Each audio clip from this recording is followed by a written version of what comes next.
Oops. Welcome to another edition of Territories Talk.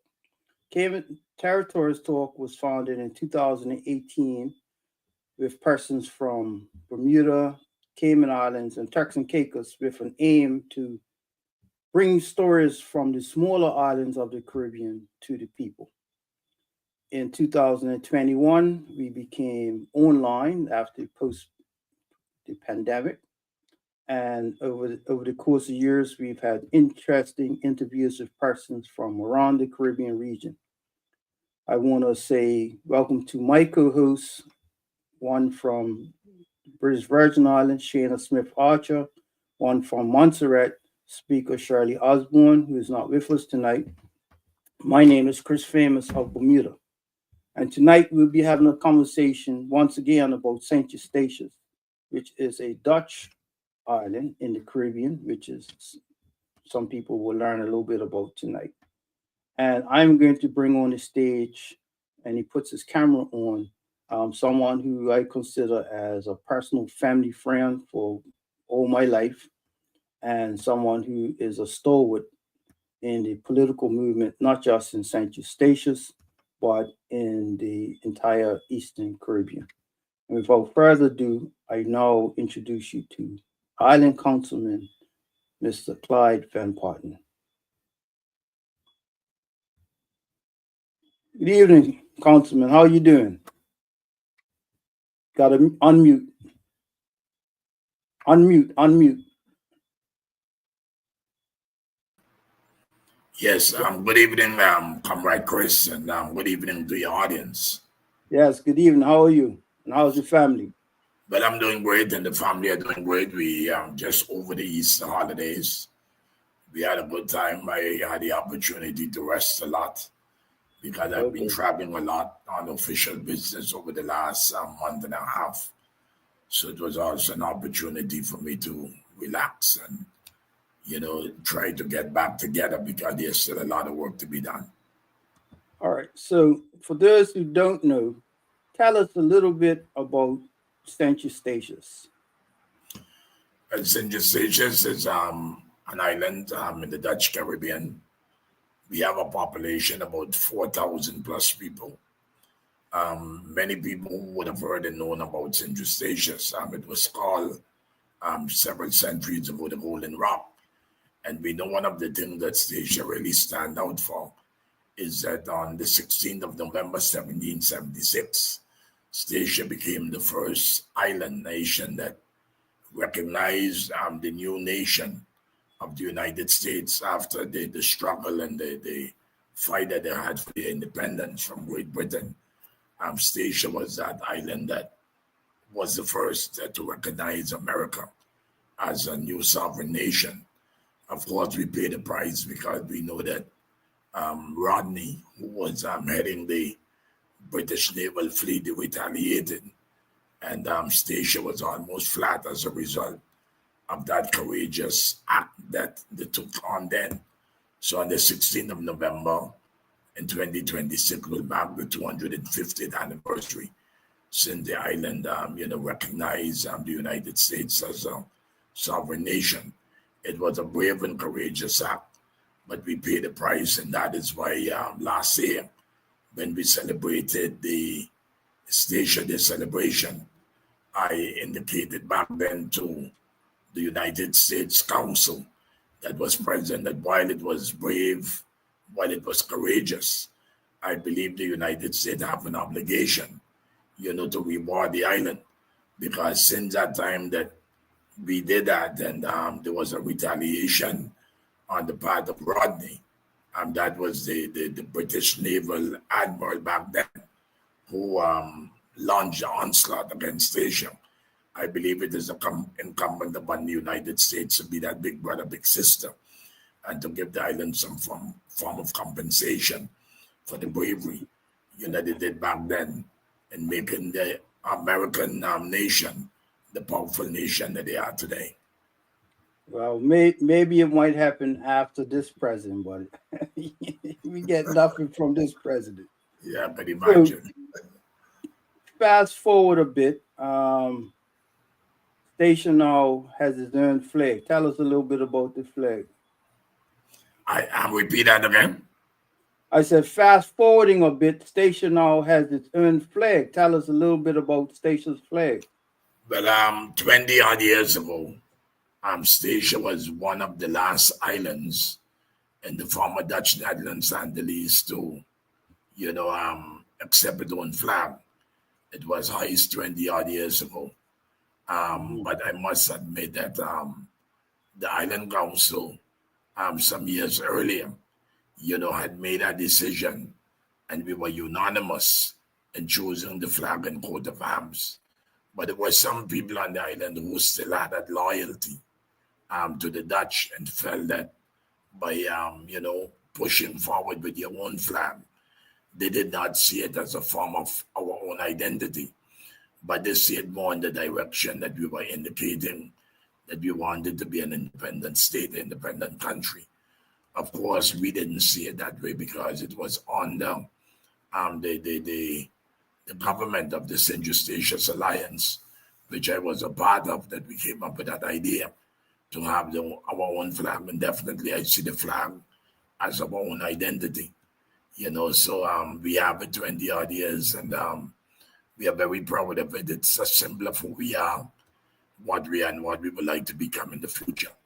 So I'm very proud of the flag that we have as a national symbol of our island. All right.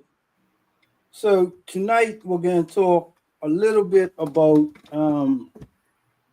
the politics of Statia, the politics of being a colony of the Dutch, because what a lot of people don't realize, when they think of the Caribbean, they think it was just English, right? Yeah. And the reality is that there were 5 European nations that colonized different parts of the Caribbean islands. So that would have been England, yes, Denmark for some point of time, Spain, which had the bigger islands. Then there was France, and then there was Holland, or the Netherlands, or whatever they want to call themselves, right? And there are a total of how many islands that were colonized by the Dutch? Well, it was 6 islands: Curaçao, Aruba, St. Martin, Saba, Bonaire, and Statia. Right. Yeah, and so they also had Suriname at one point in time. Yeah, but yes, Suriname, yes, you're right. Suriname was a part of that equation as well. Right. So with that being set in the stage, a lot of people in the converse in the English islands are not familiar with how the structure of politics in St. Eustatius, so tell us a little bit about that. Well, before the new constitutional arrangements that went into effect in 10, remember, prior to 1954, and then later when they signed that the so-called statute that is still in existence today, it was Curaçao and these islands. So Curaçao was actually considered the headquarters, and then the other island, the Aruba, come right up to Station Saba. This as a part of Curaçao, let's say, administration or subject of Curaçao. But in after 1954, we know that there was some changes, and then all the islands had, in many ways, a different status. We know that you had then Aruba, who played a very key role back then. You had Bonaire, you had St. Martin, Saba, and Statia. But it was the island territory of Curaçao. Later on, it was the island territory of Aruba, the island territory of Bonaire. And then you had the island territory of the Windward Islands, which was St. Martin, St. Eustatius, and Saba. And the federal parliament, St. Martin, represented all the 3 islands in the Dutch Windward Islands, with just one sole representative in the parliament of the then Netherlands Antilles. Then you had Curaçao with 12, you had Aruba with 8, and you had Bonaire with 1. So that make up the 22 members that was represented in the parliament. But the one number of years, the opposition then Whipham party in these islands, they protested against the fact that, St. Martin was actually the headquarters and represented the islands. And Saba and Stacia stood very strong. On many occasions, they boycotted a number of federal elections over the years. And so when Aruba was allowed to secede from the Antillean Constellation in 1986, then in 83 already, on the 1st of April 1983, the Windward Islands were split up. And then you had the island territory of St. Martin, you had the island territory of St. Eustatius, and you had the island territory of Saba. And then as of January the 1st, 1986, when Aruba acquired a country status, then the islands of Saba and Stacia got their own representative in the Parliament of the Netherlands Antilles. Like I said, as of April, the island was split up, so Stacia and Saba got their own island council, their own executive council, and a lieutenant governor was appointed on each of the islands. Since October of 10, we know that that's 15 years ago almost. Their new relationship, because now St. Martin and Curacao, they are so-called countries within the kingdom.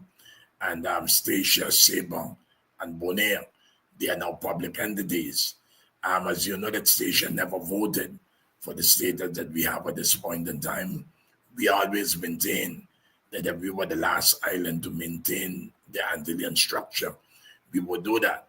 But the powers that be, which is Holland, and the other players involved, felt that we were not in a position to be able to, take on a country status. So they force us into this public entity, which is not at all working for us. I think that being a public entity, it's a lot of negatives. For the island, we are not in a position to make a lot of decisions we will want to do for ourselves. And I think from an economic and financial point of view, it has been to the disadvantage of the island since we acquired that status, something like I said, we did not vote for when we went to the referendums on 3 different occasions. Yeah, so I would just for clarity of the audience, I grew up as a young boy in St. Eustatius. I wasn't born there, just to be clear, but I grew up there. My family's So there. we recognize you as a station. Yeah, big up the Glovers, my family, and the Woodleys, my family, and everybody in between that's married into the family since then. Yes, definitely. So there was a gentleman that I guess you say kind of legendary in Stacia, Mr. Johan Danbrook. Yes. At one point he lived literally just down the road from my house, my grandparents' house. Yeah. And he said to me, I would say 2008, when they after they had decided on this amalgamation, he says, listen, there's this country called South Africa, and the people there, the Dutch, created a system called apartheid. Yeah. Which is one law for Europeans and another law for the Africans. And it's always the people that who are of African heritage that got to get the short end of the stick. Yes. So he told me then, he said, you see this 10?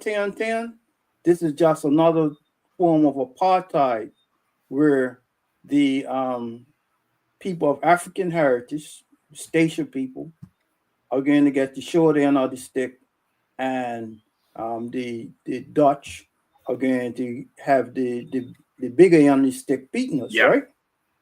But I'll get into that part later because they're give it time, people show themselves.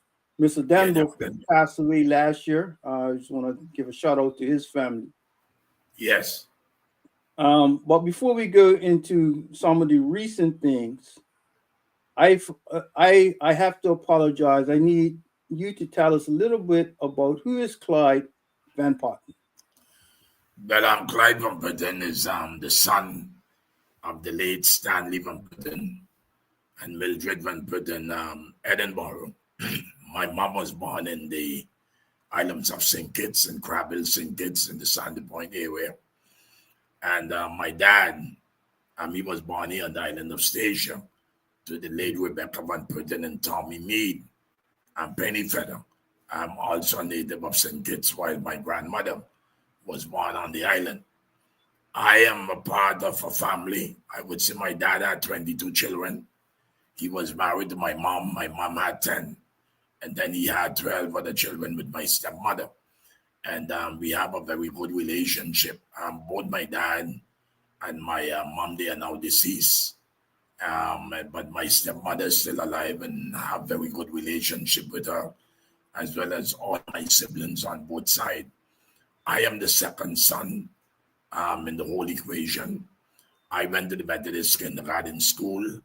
Then later on, I went to the Governor de Graaf School. Once I completed that level of education, I went very briefly to the technical school on the island. I was never destined to go to the technical school because from an academic point of view, I was a very outstanding student. But politics played a big role back then. My father was one of the foot soldiers for the Democratic Party. And the then principal of the government school, he was the main leader of the opposition. And I think that I became the victim because of that. But once I had the opportunity to go to Curacao, I was able to switch school where it was more theory than practical. And once I completed my secondary education there, I had the opportunity to go to the United States. On two occasions, I first went to the College of William and Mary in Virginia, where I did anthropology and governments. So I have a degree in political science. And then in later years, I returned back to Statia, where I worked as head of the Government Information Service. And then again, the opportunity presented itself. And I did studies in journalism. So I also have a degree in journalism and mass communication. My early intention was never to be involved in politics, because I must admit that when I left Statia in the 70s, my intention after early stint in the secondary level of my education, I would have gone to Jamaica, Trinidad, where I would have studied theology. But I think the events of Curacao and the hard life of our students made us very much in the form of activism. And so we formed the student government body where we stood up for the students of Statia. Later on, it grew into an organization for the students of St. Martin and Sable, and then eventually Curacao and Aruba. So I guess from that platform, I was approached by the then vice president of the Democratic Party, Mr. Max Suarez, to get involved in politics. I came, but I could not run because I was not registered. Let me say I was registered, but the government of the day deregistered me. So I was not in a position to be able to run as a candidate because I think they were fearful of the damage that I would have done politically. But I was able to manage the campaign of the Democratic Party, and we were successful. I was later appointed as head of the Government Information and Chief Protocol. And from that point of view, I was given the opportunity, for the second time to be able to go back to the US. And that's where I concentrated on journalism and mass communication. I have been in politics for 41 plus years, but elected for over 30 years as a member of both the Island Council and the then Antillean Parliament. I was the second person on the island and the first from the opposition, and I must say the opposition, then in the time it was Whipham, then later C, who were the one that really stood up and fought the battle, to have their own voice in the Legislative Council, the Parliament of the then Netherlands Antilles. But they never got the opportunity to win that parliamentary seat, the lone parliamentary seat, until in 1998. And I was that person as the number 2 candidate at the time on the list of the SCA party. I got the preferential votes, beating the leader of the party at the time and others. And I became the new member of parliament. I must confess that my godfather, Mr. Clyde Van Putten, he had been the senator since 1986. But after that election, he was no longer the senator. So um, it was a momentous time for the island because a lot of people complained that Stacey's voice was not heard, they were not respected in the parliament. But once I got to Curacao, I think it was a complete different situation because I went there with a lot of demands and I stood up for the rights of our people because I felt that if we were part of the Netherlands Antilles, we should be respected. We should be treated with equality. So I think that is in a nutshell. I'm married. My first wife is now deceased. I had 3 kids with her. I have an extra son that was born in Guyana. So in total, I have 4 children, 3 boys and 1 girl. And I'm also a grandfather, having 8 grandchildren to this point. I love the island. I love the people. I love my family. I see myself as an islander, a true patriot for Stacia, one that would give their life for the island and its people. And I think because of that daring commitment and loyalty to my country and people, that is why that the people continue to elect me. I have been so lucky that for the last 6 elections, I was the most popular vote getter of all the candidates. This time it was different because we had Mercedes Spanner who ran as a candidate for the first time, but obviously she comes from a big family. So already she went into the election with over 200 votes. So that was a given. But in any event, big up to the Spanner family. yes, but I have been the largest vote getter with the exception to the last election. So I am very grateful for the support that the people of Stacia have given me up until now. And I continue to fight with dedication and commitment in advancing the agenda on behalf of the island. I was the founder of the Progressive Labour Party because I was a part of the SCA party. I must say that I single-handedly revamped that party because that party had lost election for 20 years. And it was until in 1990 when I was asked to, join the party and try to reorganize the party. I was able to bring all the opposition forces together. And then we started to get some life. So then we won the federal election for the first time in 1998. And then in 1999, after 20 years, they were able to take the government. But when a party stays in opposition as long as they did, you have a lot of people with their own individual agenda. And I am the type of leader, the type of individual that I like to keep my word. If I make a promise, then I must be a man to my promise. And I believe a lot of things that the party had committed itself, promised the people to do, that we would not have complied with it. And so at a certain point, when I continued to speak up and challenge certain things, I was ousted. I would say less than a year to my re-election to the Parliament of the Netherlands Antilles. So I was able to form the PLP party in 2001. So let's tell us a little bit about PLP. Yes, I was able to form the PLP party with a few others in 2001. We contested the federal election. That was my re-election to the Parliament of the Netherlands Antilles. I lost that election by 20 votes because, once a party split, then the opposing party benefited. But in the election that took place in 2003, which was a year later to my losing the lone seat in the Antillian Parliament, my party obtained 2 of the 5 seats in the Island Council on Stacia. And the then C party, they were completely ousted. They no longer had representation in the Legislative Council of Stacia. And so the PLP party continued to grow. We have been in the Island Council, we have been part of the Executive Council, and now we were able to win the election outright. So we are governing as the majority party, having 3 of the 5 seats in the Island Council, and we have been governing the island for quite some time. You would understand that we were removed from government in 2018, because you just spoke about the apartheid system, you just spoke about the constitutional relationship, the setup that we are in, and basically the government hands were tied. If the government were not prepared to do what the Dutch wants, then you became the victim. And so in 2018, in February of 2018, while I was visiting St. Kitts on official visit, the Dutch government came in and they took over the government. I call it the coup d'etat because we had a lot of military people here. We had policemen here that was overrunning the island.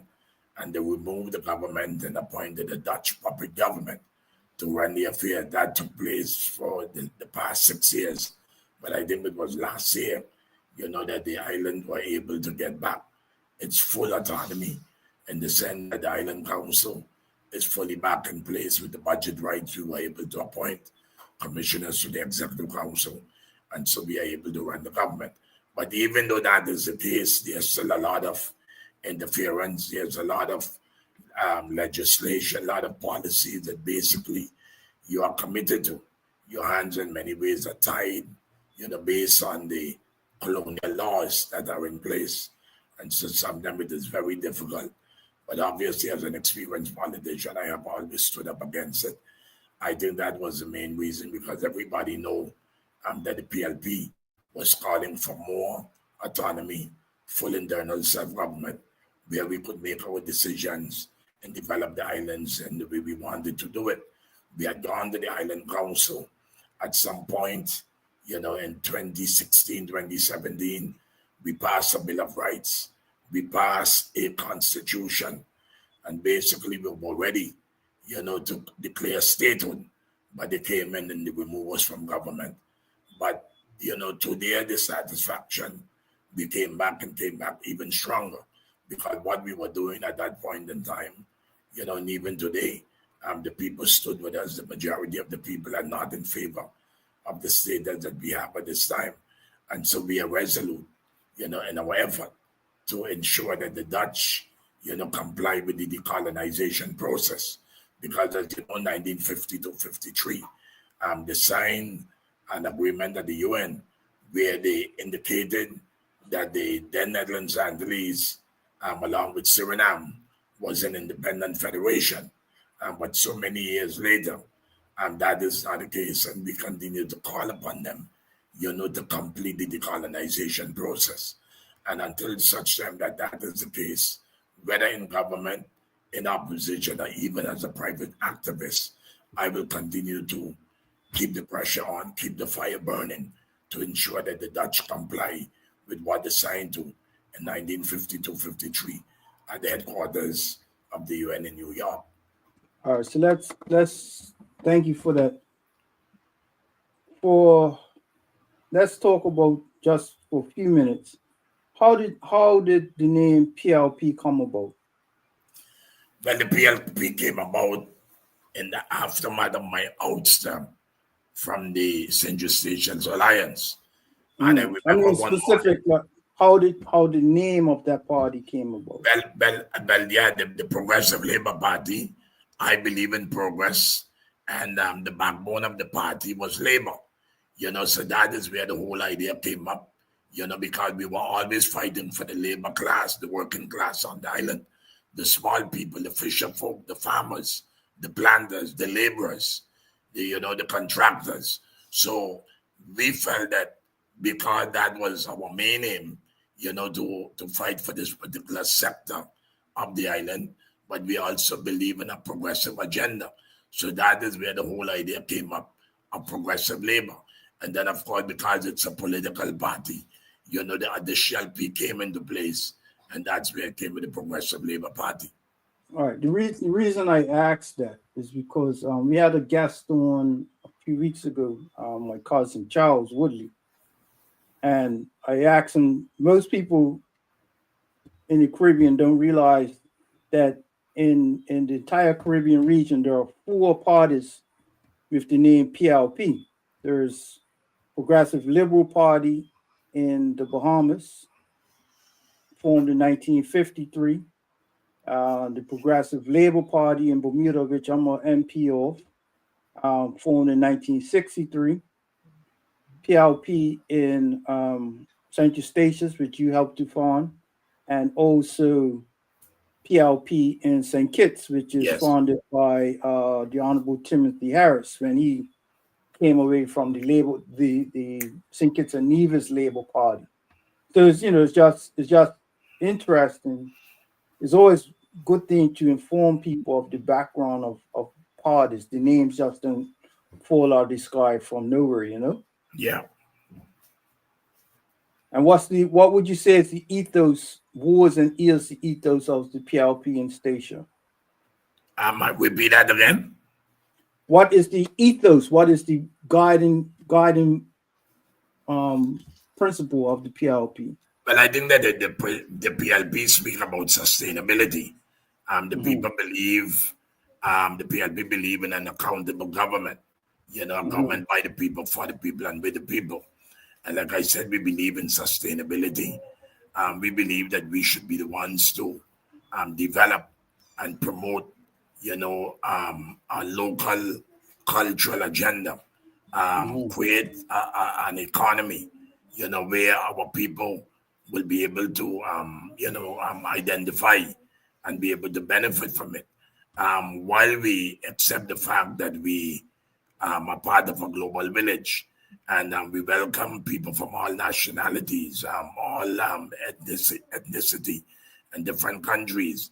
Yet we believe that we want to be able to maintain the authentic image of the island, and want to be able to rekindle the history of this island.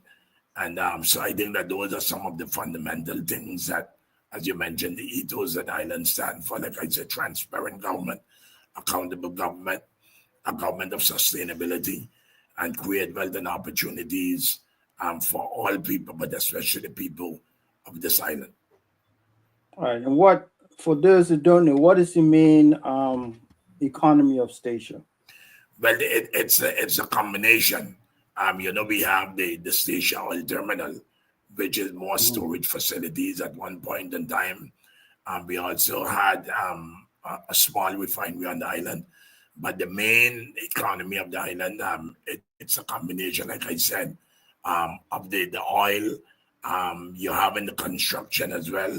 You have some agriculture, and you have the government as the biggest employer on the island. So I would say there's four pillars.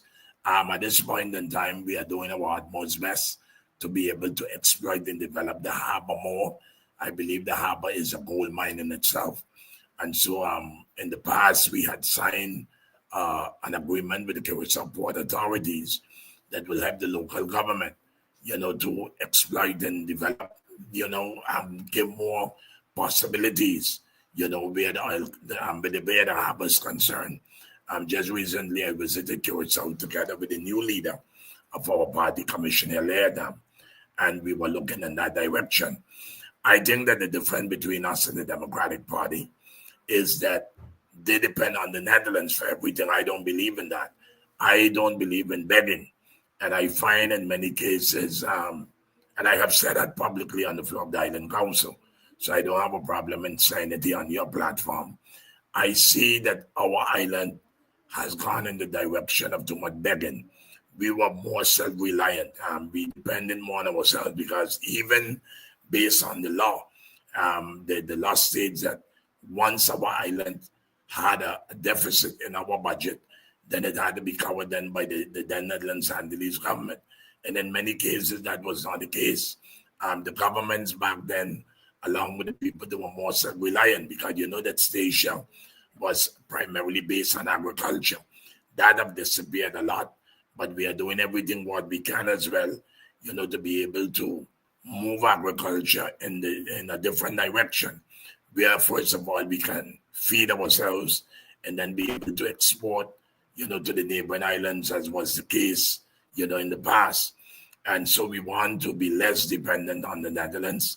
And I believe the possibilities are there because many years ago, even when I was growing up as a boy, both political parties always, had as centerpiece of their governing programs, of their political programs during election campaign to attract foreign investment. And even though in many cases it may have been done on a smaller scale, like I said, we were less dependent on the Netherlands. But today I realize that even my own government, and some of them I have issues with the members of the executive council, because everything they want, they tend to depend on the Netherlands. And I believe that we need to depart from that notion and try to attract as much foreign investors and be less dependent, because I believe that once we are in a position to do more for ourselves, to be able to finance our own budget, to be able to finance a number of capital investment projects, be it small, medium, or large, I think that we would put ourselves in a completely different position and will be less dependent on the Netherlands. And I think that when you are less dependent, then it would put you in a much stronger position to be able to stand up and demand the type of autonomy that the people are expecting from us as their elected representatives. All right, thank you. Just going to do a little brief for people who want to get to station. How would they get there? But people get the station via the Veneer. Veneer have been serving these islands for over 50, 60 years. Veneer was formerly owned by the then federal government of the Netherlands Antilles. It was put in place, it was formed back then, primarily to cater for airlift between the islands of St. and Saban Station. But since the separation of the islands, St. Martin owns Veneer for, I would say, 95, let's say for 92%. And the other 8% is left for Station Saber. If my party was in government back then as the majority party, we would never settle for that, because we believe that once Veneer was being split up, then it had to be done equally. But it is what it is. But we have to live with what we have for the time being. The service of Veneer leaves a lot to be desired. But the government in its pursuit, to improve airlift on the island, we are talking with different airlines, trying to get them interested to be able to come. We have a 5-star hotel on the island. I think they call it Breeze, a Golden Rock Resort, something to that effect. Very nice hotel and a very nice 5-star hotel. But I think one of the big problems that we are faced with, especially when trying to get tourists come to the island, is the airlift. You imagine persons would be coming from the United States, maybe leaving a particular area 3 and 4 o'clock in the morning, traveling all in. When they reach St. Martin, maybe around 1, 2, 3 o'clock in the afternoon, then they have to wait at the airport in St. Martin till 6, 7 o'clock in the night. Very often I sit at the airport in St. Martin and see Veneer, going to St. Bart's so many times of the day, sometimes going to a number of other Caribbean destinations that they are serving. And then we have to wait till all quality hours of the night. That is not good. In the past period of government, we have been, pounding on the doors a lot, knocking on the doors of a lot of the Netherlands, trying to get some assistance in that regards. Another challenge that we have is the airfare is extremely high. You are paying about $300 for a round trip of 18 minutes to and from St. Martin. And I think that is outrageous, because I think with $300 you would get to the United States. If you're lucky to get a ticket between $250, maybe $300. So the Makana came in place. I would say in the beginning, the Makana didn't benefit Station much. I think it benefits Sabre more. But at this point in time, because of the high cost of the tickets on the island, a lot of our people, including me, make use of the Makana going to St. Martin. There have been some challenges, because we know for the first year or two, the Dutch subsidized it with $2 million. But right now it's down to $1 million.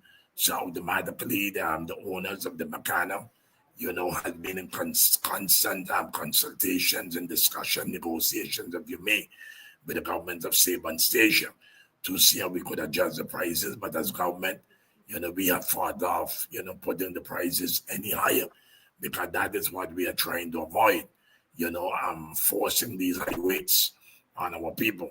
But up until now, I would say it's reasonable, but we still have to go along with, because it cannot continue, because the company, of course, don't want to operate on a loss.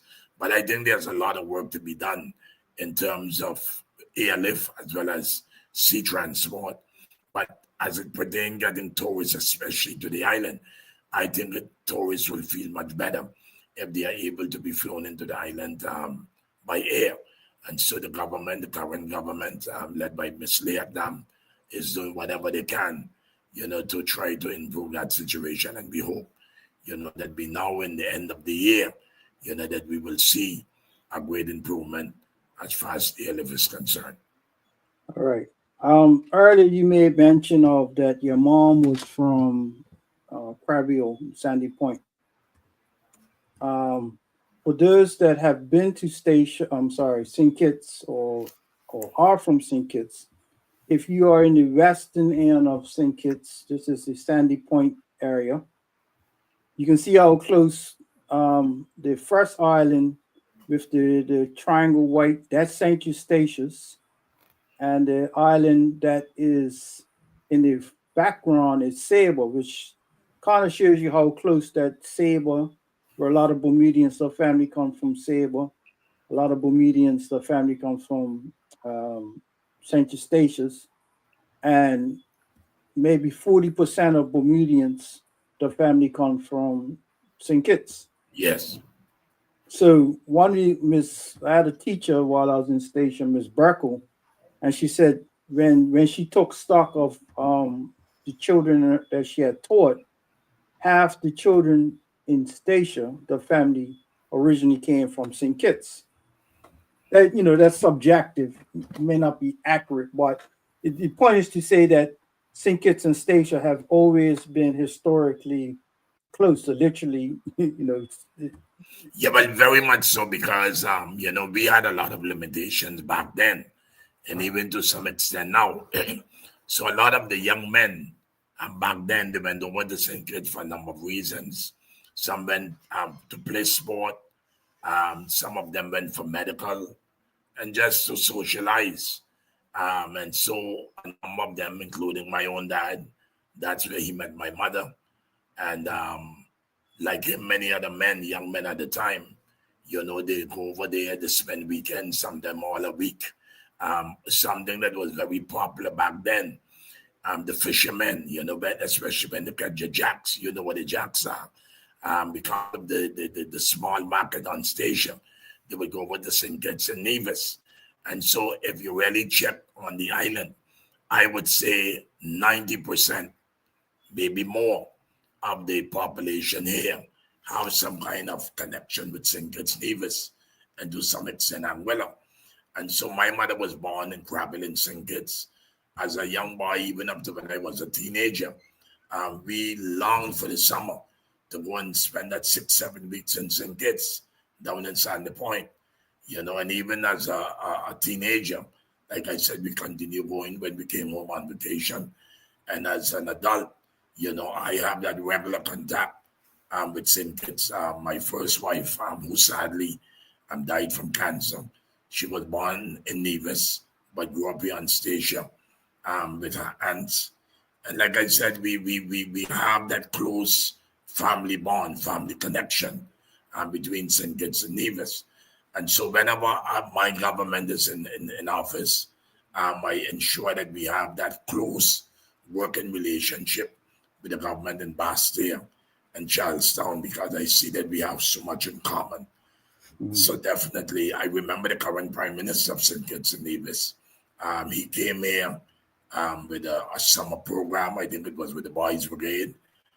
He befriended my godson, Charles Woodley, who was on your program some weeks ago. They became friends. And because of that relationship, between the Prime Minister, currently of St. Kitts, he was a young lad then, between him and Charles. They was very glad to know them, to know him then. And so he came here many summers, to pass the summer with us. So that contact remained. He went on to Cuba and later to the United States. He studied, came back as a medical doctor, tried his hand at the politics, and today he's the Prime Minister of St. Kitts and Nevis. So being a part of government, we have that connection with him and his government. But even before his time, during the time of other governments, we had that working relationship with him. If you look at the premier in Nevis. He's also related to the Merkmans and the Prentice and other families here on station, the Quarters, the Hooks, and so forth. So it's a very close family connection between these islands, so that is what it is. But in recent time, we have been getting a lot of different individuals from other countries, other cultures that is in the island. So it's like a melting pot. But all of them, we accept them because I believe that once you come to station, you adopt yourself, you respect the norms, the value, the laws of the land, that I recognize you as a station. I remember in 1994, when the Democratic Party of Station was a part of the federal government, they came with a law that once you were a foreigner and you had a working permit and a resident permit, that once that working permit, resident permit expired, then you would have to go. And then they would put ads in the paper, and locals, Antillians, had a right to apply. And then if they apply, then automatically the business people would be forced to take them. And I remember as the junior leader of the opposition back then, I fought up that.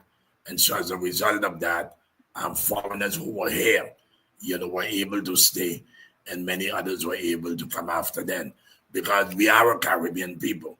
And because we are a Caribbean people, I believe that our doors should be open to them. I also got in a lot of problems, I know, with the Dutch, where that is concerned, because I don't believe in having Dutch Europeans come to the island and to do jobs that could be done by our own people. And when I say our own people, starting with Statia, but people from the other islands of the Dutch Netherlands, Antilles, but even Caribbean people. I remember when I served as the leader of the government here in Statia, I appointed a Jamaican as the director of economy and infrastructure. It was widely criticized back then by my political opponents. Of course, some of our own supporters were not happy with that. But that, began a trend because quite a number of other Caribbean people, have been appointed into the service of government, because I believe that once you are qualified and you are from the Caribbean, I believe that you have a place within the organization of government, within a place within the island of Statia. And so as long as I'm around, I will continue to champion that, because I'm not a European, I'm a Caribbean man. And so when people tell me I'm Dutch, I told them I have a document that is European, but I feel as a Caribbean man. So normally when I travel and they ask me to identify where I'm from, I said I'm from St. Eustatius in the Caribbean. All right. With that being said, I appreciate that, because we have to. This is just the opening bat, right?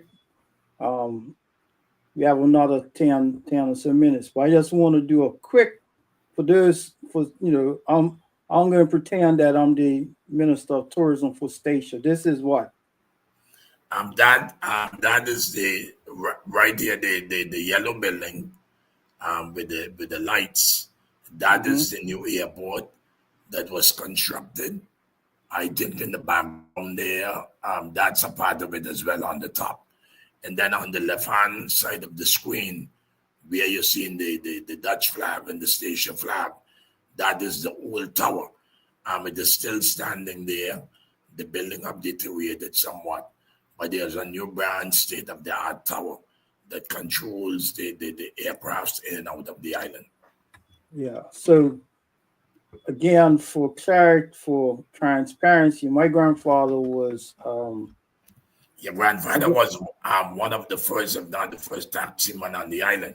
He was a tour guide. I mean, he did a lot, but he was known as Mr. Tourism, because he didn't only pick up the tourists and give them a tour of the island, but he helped, with the contacts that he had, to be able to advertise and promote Statia abroad. Whenever he went abroad, he did it.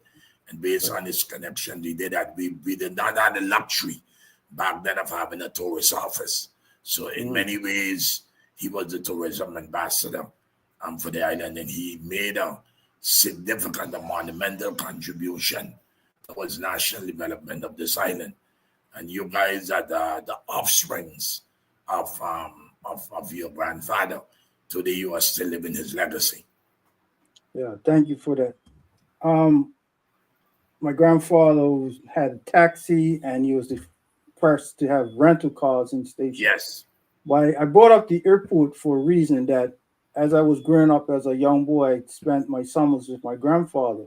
Just Yeah. like you long to spend time in Sandy Point, I long Yeah. to spend time with my grandfather in Station. Yeah. And as a taxi man, anybody who's a taxi man in the Caribbean, you spend a good portion of your time at that airport. So that airport was the original airport was almost like my second home in Station because I was Yeah. always down on the airport with my Well, grandfather. there was one even before that. There was an original one that was the grass field, but it was all in the area, more on the Right. left hand side of the building that you just displayed there. You know, so there was the grass field that we had, the airport before the one that we have now, and now we have this new building. You know. Yeah. So I'd say that I contextualize it, tying it into what you said earlier about how close knit people in Sinkit, Station, and Nevis are, right? That my grandfather on one side lived in Station, my grandfather on the other side was from St. Kitts. And most of those people in Station had some family. I remember if you're flying from St. Kitts to Station, it's probably like a 10-minute flight, right? 7 You'll to go 10 to the, minutes, yes. you go to the airport and the old airport in Golden Rock Airport in St. Kitts, Yeah. and there'll always be somebody there saying, "Hey, you going Station?" And you're like, "Yeah, I'm going Station." And they're like, "Oh, carry this for my cousin." Yes. Yes. They'll literally have like Yeah. freshly killed goat meat, right? Definitely. Put in a Heineken box, Yeah. tied up, right? And you're carrying this just like you get on a bus and you carry something for somebody. Exactly. But that speaks to, even as we have progressed as economically as islands, that speaks to how we grew up. We grew up where we didn't have money. We didn't really even need money at the time. We had each other, right? Somebody, Exactly. one person in one island, you had the same leader of the PLP now, Leardom, her grandfather, right? Her grandparents' house was literally right across the street from my house, right? That's right. That's I right. could throw a pebble and be Yeah. her grandmother Mechi and her grandfather. Her grandfather did construction work and he did fisherman work, Yes. right? And every day he used to go. Oh, I took these jacks up to St. Kitts, or I brought this down from St. Kitts. So I say that, and then just down the street was the Markmans, and at the end of the street was my other family, the Woodleys, right? Exactly. So we all grew up very close. And what pleases me is to see that the offspring, whether it's yourself, whether it's Charles, whether it's Ms. Leardom, right, are standing up for what our grandparents instilled in us, right? Definitely. We're not here to, back down, right? So Not at all. the other day, there's two things I want to bring up before we close up. There's this issue, which you may be familiar with. Not that one. That. Oh man. The burial of the ancestors, Yes. right? Briefly. Tell us what you know about this. Well, I know that they were doing some excavation work. I think in terms of when they were busy with expansion of the airport, and I think in the process of digging up, they came into contact, with some, I would say, some bones, from persons that would have been buried there maybe maybe more than a century ago. And so as a result of that, then the government ordered them to cease, any further excavation. And then they brought in some archaeologists. And I think from there that the study was carried out, more and more people got involved. And I think eventually, with archaeologists and getting involved, I think they were able to come up with a lot of more of the remains of those early ancestors. So a foundation, I think, was formed to that extent, a group which I think turned into a foundation. I think they call themselves the alliance. I think I'm not totally sure. Shimada will be very upset with me, not being able to have the correct name. But in any event, it was a group where you had person like Shimada and Valentina. I think you have a Kenneth Coverley, Councilman Derek Simmons, and many other persons. But anyway, they did a great job in being able to get all of those the bones and so forth, that better said, the remains of those early ancestors. And I know that they are at this point in time in negotiation with the government, to be able to acquire a piece of land where they would have this burial ground, put in place. And that would be known as the burial ground for our slave brothers, the persons who, died so many decades, ago. Those were part of the people who was brought here as slaves and so forth. Because I think at some point I had gone and visit, and based on what we were told by the archaeologists, we know that even children, was a part of the process. Children died. They were not able to tell us at that point in time why and how they died, but I know there was more than one child, maybe several children that was involved. So I know that they are busy with that. I think they were able to get some monies from institutions, I think in the Netherlands and elsewhere, that assisted the foundation, the alliance, with the work that they're doing at this point in time. And so as a result of that, it has been decided that whenever any construction, especially major construction, is taken in place on the island, that the area will be first excavated, to see exactly what is under the ground. Because I keep telling people, all our stations historic. Station is a place that is known worldwide for its history. And so because of the past and the rich history of the island, I think it was incumbent upon the government, to make that decision, because they want to be sure that if there's any other further remains, or even from the point of view of the artifacts and so forth, that we will be able to inherit these. Because we know in the past that a lot of these persons came to the island to dive. They were able to, bring up a lot of valuable stuff that was laying on the ocean. And because of the lack of control, that they were able to take them from the island. We also know that with the archaeologists, the College of William and Mary, that's the college that I went to, they came in for a number of years. They were doing archaeological work, and a number of the stuff that they were able to excavate, that they took them to the university compound in Virginia, to study them and to sort of put them together. And we never got them back. And I said recently in one of the meetings of the Island Council that we have to be able to, request, and even if it means demand, the university and other instances that took away a number of artifacts over the years, and very valuable stuff, to be able to bring them back. I see we appointed, I think that was one of the first appointments of the government, Mr. Remy Richardson, who was the historian for the island, a very qualified and an authority where history and culture is concerned. And he's doing a fantastic job together with the government, but particularly the Commission of Culture and the leader of the government, Mr. Richardson, led up and tried to dwell deep, within regards to our history and our cultural past, and try to reignite it and to, put it in perspective, because I think that this is something that we could sell as well, in our efforts when we are promoting tourists and tourism and trying to encourage people to come to the island and to be able to experience the rich culture that this island had over so many centuries ago and even up to today. Thank you. We're getting ready to close up. This is, like I said, this is just the opening act. right? We have there's an issue. I'll talk about it briefly.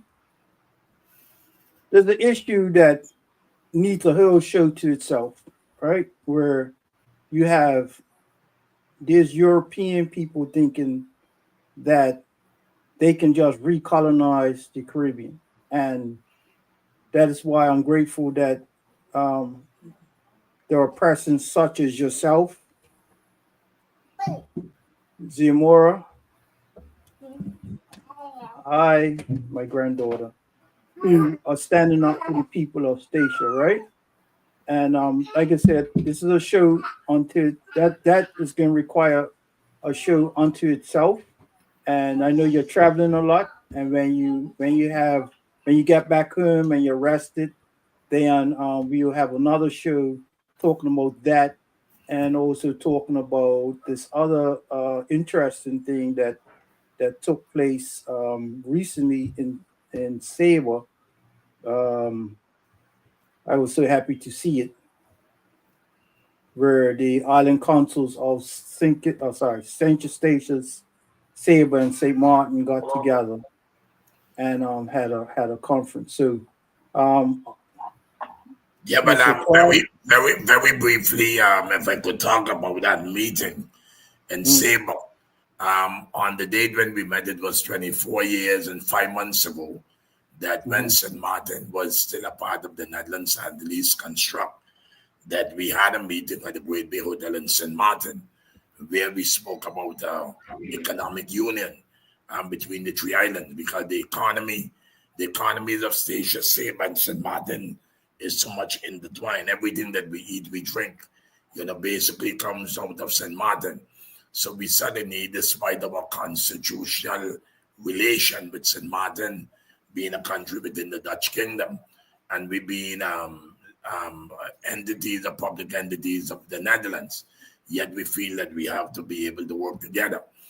With regards to the other slide that you had with the Dutch parliamentarian, Mr. Baudat, up until now, I have not made any comment on it, because I believe sometimes you don't quantify and give those type of statement, any kind of recognition. I think Baudat is an idiot. He's an idiot. He's a racist. I consider those type of person as very dangerous. I don't even want to talk about them.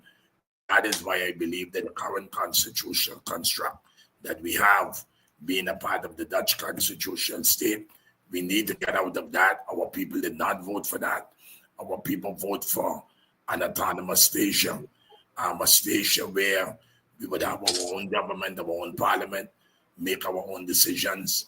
And I believe that the statement that he made, he was brave enough. I think Mr. Wilders, whose party is the biggest party that it now forms part of the Dutch coalition government.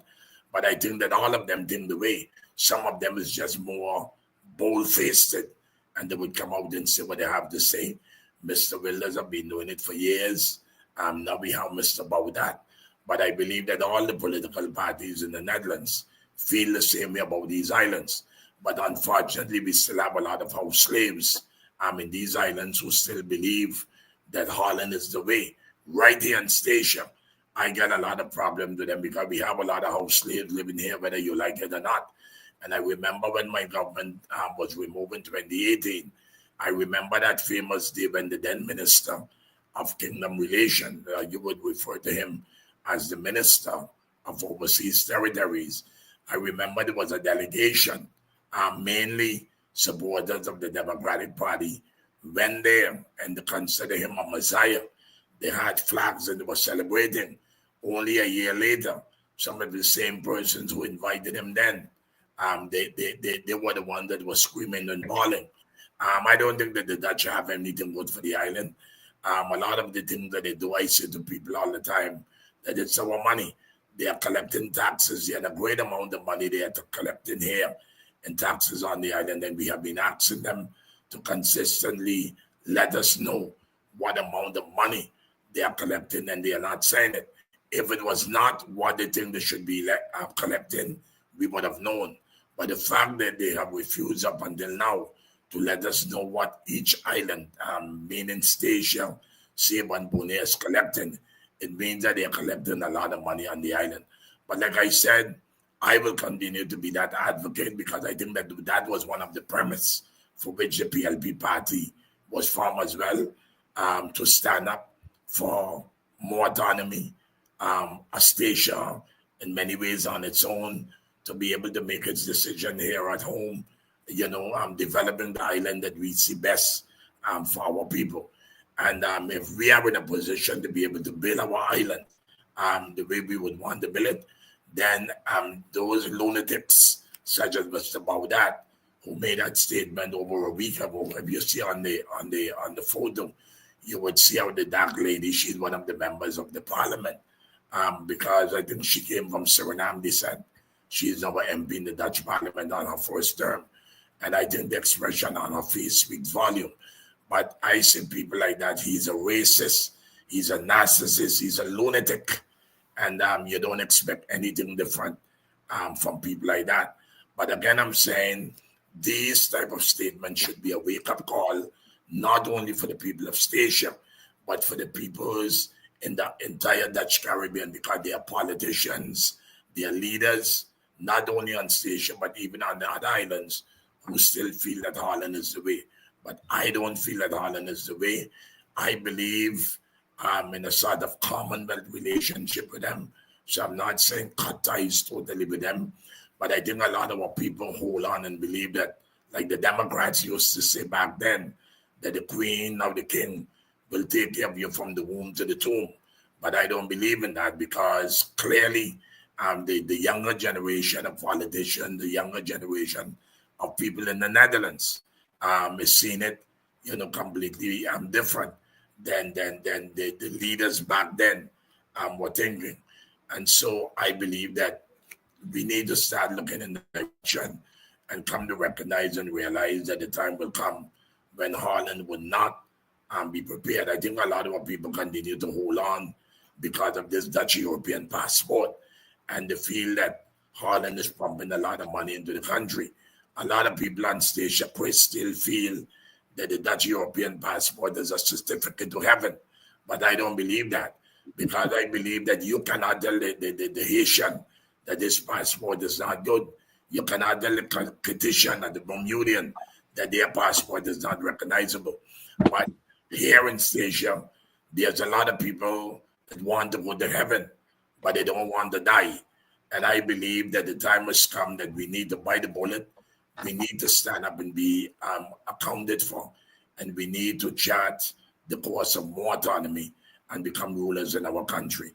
And as long as I have the health and breath, the strength, whether as an elected official, as a private citizen or activist, I will continue, to lead the charge for more autonomous station, where we could make the decision that we perceive is best for our people and be part of the international community, and certainly the nations here in the Caribbean.